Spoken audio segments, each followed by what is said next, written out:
현동균의 알기 쉬운 경제. 아베노믹스가 한국에 주는 교훈. 2012년 12월 아베 신조 전 총리가 취임한 이후 모토가 된 아베노믹스는 세 개의 화살로 구성되어 있다. 첫 번째 화살은 과감한 금융 완화, 두 번째 화살은 기동성 있는 재정 정책, 세 번째 화살은 민간 투자 촉진 성장 전략이었다. 이를 통해 첫 번째 화살의 목표는 금융 완화를 통해 저금리 기조를 유지하면서 엔고를 시정하고 수출을 증대시키며, 두 번째 화살의 목표는 재정 지출을 통해 내수를 부양하는 한편, 마지막 세 번째 화살은 구조조정을 통한 기업 의욕을 고취하고 투자를 장려하는 것이 주목적이었다. 참고로 아베 총리의 후임인 기시다 후미오 총리가 주장하는 신자본주의 정책과 아베노믹스와의 혼동을 피하기 위해 이에 대해 서두에 잠깐 언급할 필요가 있다. 한마디로 말해 양자는 이름만 다른 똑같은 정책이다. 세상에 알려진 것과 달리 신자본주의라는 이름의 명명자는 기시다 총리가 아니라 아베 총리다. 본인 생전에 무언가 아베노믹스 버전이로서 색다른 분위기를 연출할 겸 사회주의자라는 세간의 비난을 불식시키기 위해 창안한 명칭인데, 그 유산을 기시다 총리가 이어받아서 실행하고 있을 뿐이다. 세 개의 화살이 어떻게 작동해 결과를 창출했는지 그 구체적인 전달 경로는 일단 논외로 하고, 아베노믹스 이후 실질 GDP 상승, 실업률 완화, 투자 증가, 임금 상승 등의 긍정적 효과가 가시화되었다는 점에서는 필자는 이의는 없다. 그런데 필자는 이 같은 세 개의 정책이 원인이 되어서 그 같은 결과가 가시화되었다고 단정지을 수 있을 만큼 대담하지는 못하다. 즉, 까마귀 날자 배 떨어진다는 식으로 아베노믹스와 최근 보여지는 긍정적 결과는 사실 우연히 겹쳐진 사태일 수도 있기 때문이다. 보다 확신을 갖고 양자 사이의 인과를 말할 수 있기 위해서는 일단 논리적으로, 또한 이론적으로 설명이 가능해야 하고 경험적 증거에 의해 검증이 되어야만 하는데, 거기까지 도달하기에는 아직 기존의 연구가 많이 부족하다. 개인적 의견으로는 이 세 개의 화살이 작동했던 경로에 대해 연구해야 할 문제가 아직도 태산 같다. 물론 순전히 개인적인 바람의 차원에서는 세 개의 화살이 모두 작동해 그 같은 결과를 낳을 수 있었다고 말하고는 싶지만, 그러한 바람 차원의 이야기를 단정적인 것으로 위장하는 것은 독자들에 대한 사기이기에 자제하려 한다. 하지만 최소한 아베노믹스는 실패했다고 말하기는 힘들 듯하다. 아베노믹스가 실패했다면 그러한 결과를 달성하는 것이 절대로 수월하지 않았을 것이기 때문이다. 물론 논리적으로 볼 때 아베노믹스가 실패했음에도 불구하고 다른 요인에 의해 성과가 달성됐을 가능성이 없는 것은 아니다. 그런데 대다수 일본의 신문기자 내지 기존의 경제학자들, 심지어 영미권의 유명 경제 관련 잡지에서는 대체로 너무나도 틀에 박힌 교과서적 설명으로 일관하면서 억지로 이야기를 짜맞추는 모습 일색이다. 그러한 이야기는 아베노믹스를 비판하고 싶은 사람들이나 혹은 옹호하고 싶은 사람들 양진영에서 모두 공통적인데, 자신들의 결론을 이미 정해놓고 소설을 쓰려고 하고 있는 인상이다. 따라서 본 글에서는 아베노믹스가 성공적이었는지 아닌지에 대한 판단은 일단 괄호 안에 집어넣어 유보하고, 독자들이 향후 아베노믹스의 진행 과정을 판단하는 데 있어 도움이 되는 사항들을 정리하는 수준에서 그치려고 한다. 단 그런 과정에서 한국 경제정책의 교훈이 될 만한 점은 분명히 밝히려 한다. 아베노믹스를 옹호하는 사람들은 대규모 금융 완화를 통해 이자율 하락 유도와 달러와의 금리 차이 확대로 기존 아베 총리 취임 전의 골칫거리였던 문제를 해결했다는 평가다. 즉, 미국에 의해 강요된 1985년 플라자 협정 후 엔고 현상을 역전시켰으며, 그로 인해 수출을 용이하게 했다는 것이다. 또한 유동성 공급을 통해 주가를 부양시켰고, 저금리에 따른 가계부담 경감과 소비 향상에 기여했다는 점 등을 긍정적 효과로 간주하기도 한다. 그런데 인플레이션율이 미미한 일본에서 통상적으로 금융 완화 정책의 경우 전가의 보도처럼 회자되는 인플레이션 위험을 이야기하는 사람이 실종된 것은 당연하다. 물론 한국의 경우 양적 완화를 하는 순간 인플레이션의 위험을 외치는 학자들이 무수하게 등장할 것으로 생각된다. 그 같은 견해는 대체로 화폐 수량설이라는 그릇된 이론에 근거하고 있는데, 이 글에서는 이에 대한 설명은 생략하기로 한다. 그리고 대부분의 옹호자들은 대규모 금융 완화가 아베노믹스의 가장 큰 성과라고 찬양하고 있다. 그런데 필자의 의견은 다르다. 결론부터 이야기하자면 대규모 금융 완화 정책이 칭송할 만한 업적으로 이어지는 경로에 대한 이론적 근거가 매우 취약하다는 것이다. 일단 이자율 차이는 그 자체로는 환율에는 영향을 미치지 않는다. 종래의 주류 경제학의 교과서적 논리에서 양국 간의 이자율 차이가 존재하면 이자율이 높은 나라로 금융 투자가 이동하고, 그로 인해 단기적으로는 낮은 금리의 자국 통화가 외환 시장에서 약세가 된다는 것이다. 일견 그럴듯하게 들린다. 수익이 높은 곳으로 자금이 움직인다는 것은 너무 자명하기 때문이라고 사람들은 생각한다. 하지만 이 논리에는 함정이 있다. 이 이야기는 같은 통화를 사용하는, 예를 들자면 충청남도와 충청북도 간에는 성립될 수 있을 뿐이지, 근본위 제도가 폐지된 현재의 변동환율 제도 하에서 서로 다른 통화를 사용하는 국가 간에는 적용되지 않는다. 단 몇 %의 추가 금리 소득을 노리고 해외 투자를 했다가 만기 투자 회수 시에 환율이 역전되면 수십 %의 손해가 날 수도 있기 때문이다.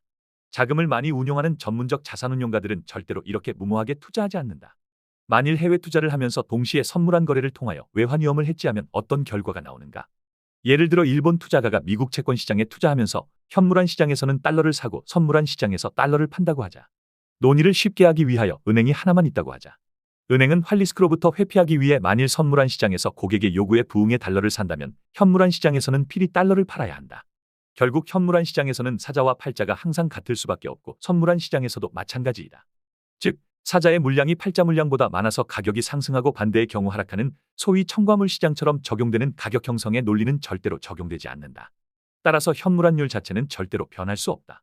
그리고 선물환율은 양국 간의 이자율 차이를 그대로 반영해 외환 딜러들이 계산기를 두드려서 결정한다. 따라서 금융완화로 인해 환율이 변했을 때 단순히 이자율 차이를 노리는 재정거래에 의해 환율 변동이 발생한다는 이론적 설명은 오류이다. 그리고 실제로도 이자율 차이와 소위 증권의 순투자는 전혀 상관이 없었다. 명백한 것은 달러와 엔화의 이자율 차이가 증가함에도 불구하고 오히려 일본 내로의 순증권 투자액이 늘어났다는 것, 즉 그들의 이론과는 정반대의 현상이 자주 발생했다. 그리고 아베노믹스가 실시된 이래 대체로 금융투자 자본이 일본 내로 유입되었지 유출된 연도는 많지 않았다. 그렇기에 양적 완화가 직접 엔저 현상을 야기했다는 논리는 전혀 설득력이 없다. 그리고 이 기간 중 대체로 경상수지는 흑자를 시현했기에 경상수지가 환율 약세의 원인이라는 설명 또한 근거 없다. 필자의 아주 막연한 추측으로는 아베노믹스를 통해 정부의 보다 적극적인 시장 개입 비지가 공표되자 그 같은 반자유주의 태도가 시대역행적이라는 주류 경제학적 사고에 최면이 걸린 외환 거래자들이 일본 경제의 침체 지속 가능성을 우려해 외환 시장에서 엔화를 적금 매도했을 가능성이 있다. 또는 정부가 엔화 약세를 위해 강경한 정책을 사용할 것을 두려워한 나머지 투기 자본이 먼저 엔화를 매도하기 시작했을 가능성도 있다. 이러한 분위기가 시장에 형성되고 그것이 일종의 공통 지식이 되는 순간 외환 시장은 빠르게 움직일 수 있다. 즉, 양적 완화 자체가 아니라 양적 완화라는 정책이 가져온 심리적 효과에 의해 엔화가 약세가 되기 시작한 것이지. 주류 경제학에서 말하듯 금리 차이로 높은 금리를 시현하는 외국으로 자본이 유출돼 환율이 움직인 것은 절대 아니다. 그런데 사견으로 사실 아베 총리의 경제팀이 이러한 고도의 심리적 전술을 사용했을 가능성도 크지 않았다고 생각한다. 필자가 알고 있는 바로는 초기의 아베 총리도 자신만의 생각을 정립하기 이전이었고, 따라서 당시의 경제참모였던 하마다 고이치 교수 등 소위 뉴케인지언의 정책을 일부 반영했을 가능성, 즉 저금리를 통한 엔고 문제 해결이라는 너무도 단순한 흔한 사고방식을 가지고 있었을 가능성이 크다. 또 통상적인 경제이론에 따라 양적 완화, 신용공여 증가 저금리 투자 촉진이라는 도식도 염두에 둔 듯한데 사실 이 공식의 화살표들은 의문투성이다. 단순히 말하자면 아무리 금리가 싸더라도 수요가 늘지 않으면 투자는 절대로 늘지 않는다. 마지막으로 언급할 점은 엔저를 통한 수출 촉진이라는 인과가 성립했는지 여부다. 사실 이에 대한 경험적 근거는 취약하다. 경험으로 볼 때 일본에서는 이 같은 효과가 아주 더디게 발생한다. 특히 아베노믹스 이전의 엔고 시대에서는 많은 일본 기업들이 해외로 이주해 현지화를 추진했고 현지에서 주요 부품을 생산해 그 부품들을 일본에 역수입했으며 또한 수출 시에도 엔화 가격을 기준으로 상품 가격을 책정하는 등 일본 특유의 관행을 고수했다.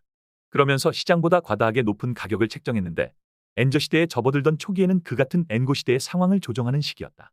수출 가격을 정상화한다는 것은 단지 다른 국가와 이제는 경쟁을 시작할 수 있는 준비 단계였다는 것이지 본격적으로 매출을 늘리는 단계는 아니었다는 학계의 지적은 경청할 만하다.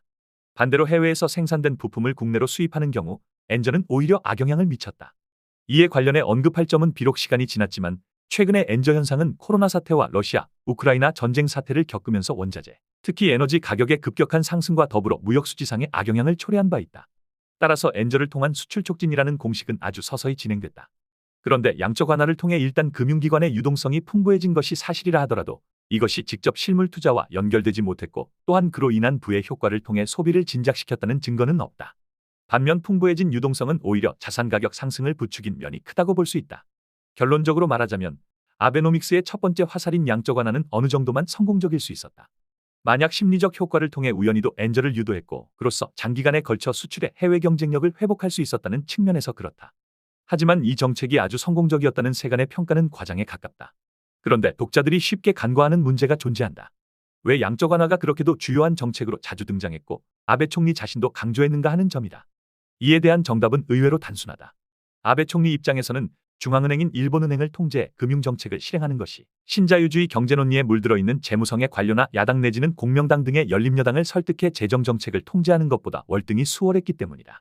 일본에 있어서 집권자가 이데올로기와 정책 헤게모니를 놓고 재무성 관료들과 벌이고 있는 전쟁의 어려움은 한국에 있어서도 큰 시사점을 제공한다. 일본에서는 최고 지도자의 지식과 의지가 확고함에도 불구하고 그들과 벌이는 전쟁에서 승리가 쉽지 않았고 많은 양보를 할 수밖에 없었다. 그만큼 재무성 관료의 두뇌를 세뇌시키고 있는 신자유주의적 종교의 힘은 막강하다. 그런데 한국처럼 지도자의 지식이 일천하고 그 의지가 절멸된 상황에서 전쟁은 가히 백전백패다. 더 칼럼니스트